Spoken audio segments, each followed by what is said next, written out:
Dealing with the VC Runtime 141, Debug DLL error blocking your work? I'm Sophie Chen, a Windows Systems Specialist, and I'm going to walk you through a safe, verified solution.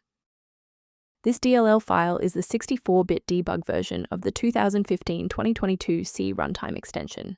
It is used by developers in Visual Studio to identify bugs and memory corruption in applications that require modern C library functions.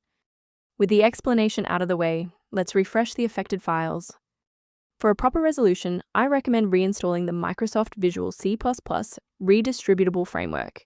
You can find the x86 and x64 installers for the Visual C redistributables on Microsoft's official site. Be sure to install both to ensure full compatibility. If the setup package didn't provide a resolution, we need to look under the hood at how your system handles current session configurations. If your system has been running for an extended period, a reboot might be necessary to resync your background processes and clear any temporary locks on the VC Runtime 141 debug file. To avoid losing your place during the restart, bookmark this page now or hit the like button to save this video to your library for easy access later. Before you finalize your changes, I need to emphasize the importance of using trusted sources.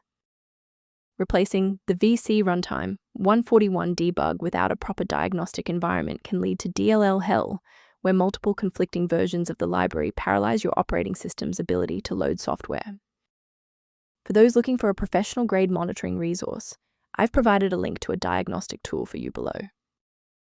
For users seeking more stable application launches, the diagnostic tool below outlines the VC Runtime 141 debug optimization concepts.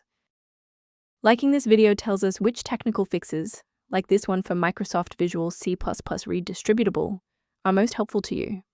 Subscribe now to build your own library of verified support resources.